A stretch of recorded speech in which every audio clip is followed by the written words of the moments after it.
Assalamualaikum warahmatullahi wabarakatuh. Perkenalkan, nama saya Syahrul Ramadan Nasir. Pada kali ini saya akan mengerjakan mengenai konsep statistik parametrik, mulai dari pengertian, ciri-ciri, syarat, hingga asumsi yang harus dipenuhi sebelum kita melakukan analisis lanjutan. Sebelumnya, di sini sudah terdapat data saya, di mana data yang saya ambil adalah data kuesioner dan akan saya masukkan ke dalam SPSS. Tapi sebelum saya pindahkan ke SPSS, kita perlu tahu statistik parametrik adalah teknik analisis data yang digunakan ketika data kita memenuhi asumsi-asumsi tertentu, terutama asumsi bahwa data harus berdistribusi normal. Disebut parametrik karena perhitungannya menggunakan parameter statistik seperti mean, standar deviasi, dan varian untuk menarik kesimpulan tentang populasi. Nah, adapun ciri-ciri dari data parametrik, yang pertama itu datanya harus berskala interval atau rasio. Seperti yang saya buat ini adalah data skala Likert atau interval 1 sampai 5. Yang kedua, data harus berdistribusi normal atau mendekati normal. Dan yang terakhir, varians antar kelompok harus homogen. Dan yang keempat, sampel biasanya berasal dari populasi yang representatif atau acak. Nah, adapun syarat penggunaan statistik parametrik, yang pertama adalah normalitas. Data harus berdistribusi normal yang nanti akan kita buktikan melalui uji normalitas di SPSS. Syarat kedua adalah homogenitas, yaitu varians antar kelompok harus sama, dan ini akan kita uji dengan Levene test. Dan syarat ketiga adalah data harus berbentuk numerik dan tidak boleh berupa data ordinal atau kategori. Baik, selanjutnya kita akan pindahkan data tadi. Nah, pertama teman-teman pencet file lalu buka open. Nah, setelah kita open data, teman-teman bisa ubah file Excel dan memasukkan data yang sudah kita buat tadi.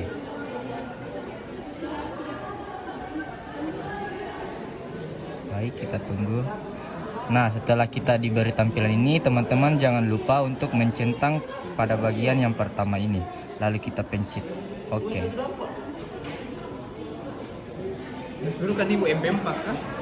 Nah, setelah di tampilan ini kita diberi tampilan seperti ini. Teman-teman itu harus mengisi label tersebut dan mengubah measure ini, dan juga mengubah value sini. Contoh yang pertama, kita masukkan pada label yaitu pertanyaan dari kuesioner kita.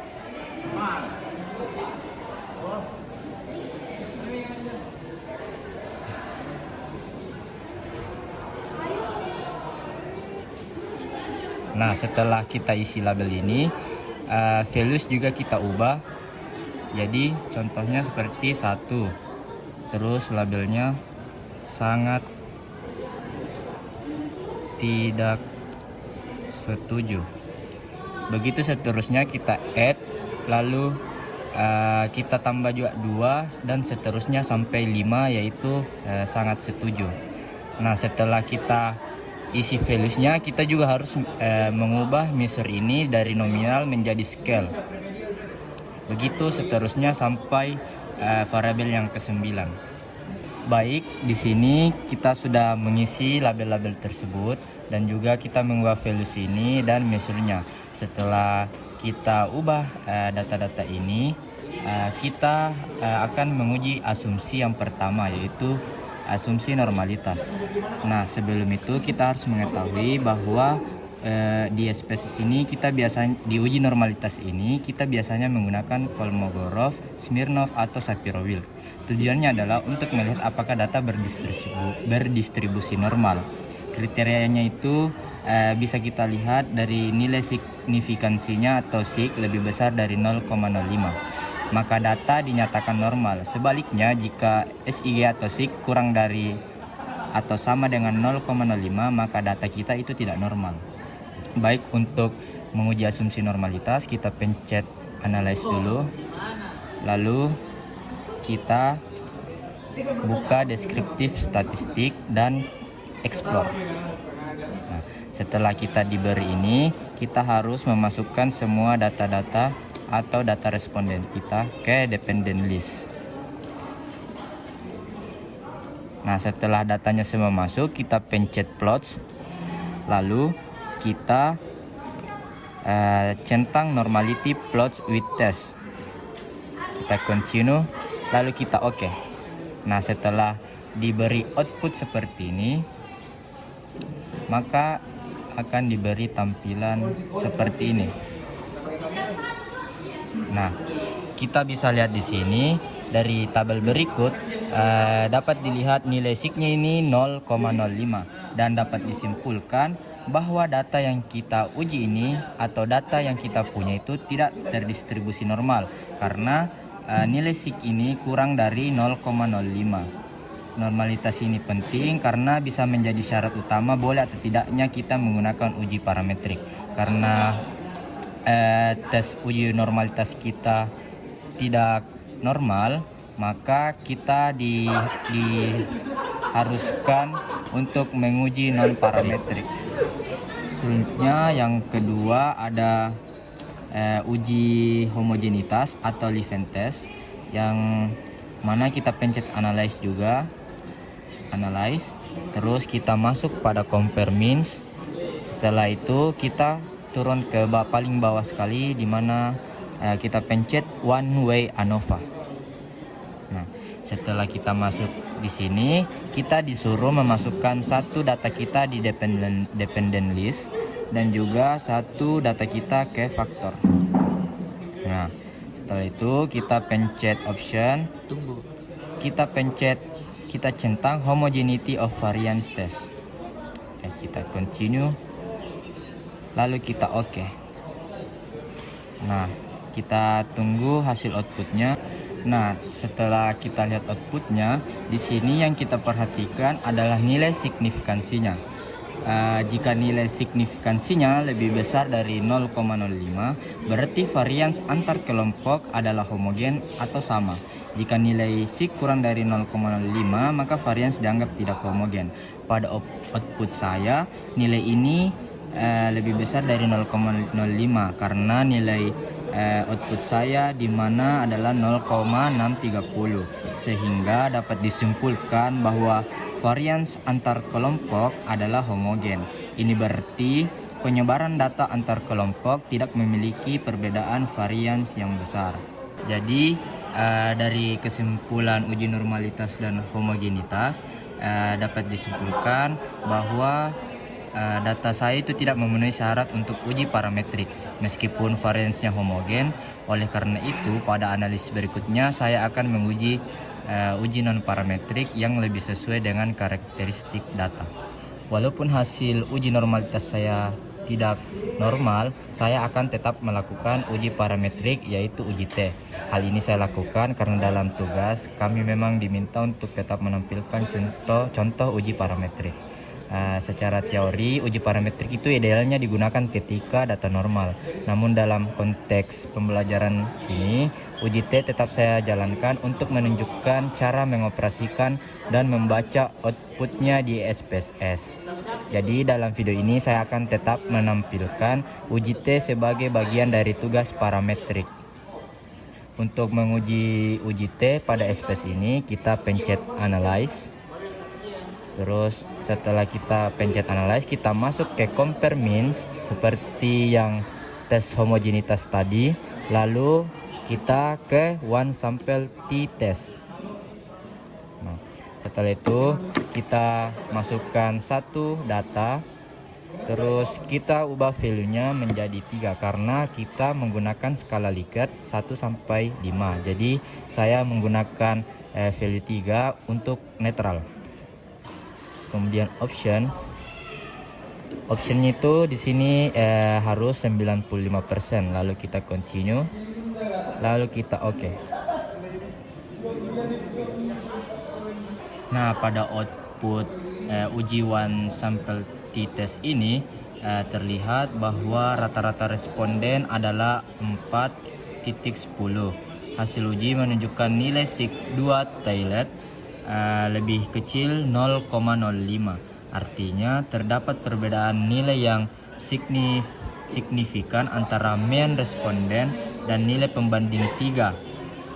Mean difference bernilai positif, yaitu sekitar 1,1000, menunjukkan bahwa rata-rata responden berada lebih tinggi dari nilai netral.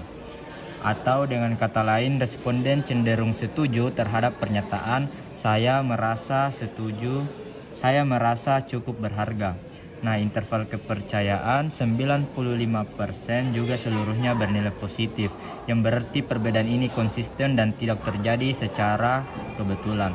Jadi secara keseluruhan ini dapat disimpulkan bahwa tingkat penghargaan diri responden berada pada kategori tinggi dan secara statistik berbeda signifikan dari nilai tengah skala Likert, yaitu 3. Selanjutnya kita masuk pada uji non-parametrik. Untuk uji non-parametrik saya memilih uji Wilcoxon. Untuk masuk ke uji Wilcoxon kita pencet Analyze, lalu ke non-parametric test. Lalu kita pencet Legacy Dialogs, lalu kita pilih 2 relate sample. Nah, setelah kita masuk di sini, kita memilih 2 data responden kita.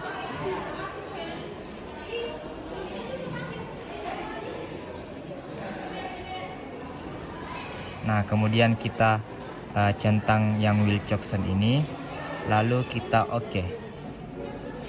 Nah, uji Wilcoxon ini adalah uji non-parametrik yang saya gunakan ketika ingin menguji satu sampel, tetapi datanya tidak berdistribusi normal. Uji ini merupakan pengganti dari one sample t-test tadi yang sebelumnya saya lakukan. Jadi kalau t-test itu hanya boleh digunakan kalau data normal, maka Wilcoxon tetap bisa digunakan meskipun data saya tidak normal, misalnya pada skala Likert. Dalam uji ini nilai test value yang saya gunakan adalah 3, yaitu nilai tengah pada skala Likert 1-5. Dari output Wilcoxon ini ada 2 bagian penting yang harus diperhatikan. Yang pertama itu ranks atau peringkat.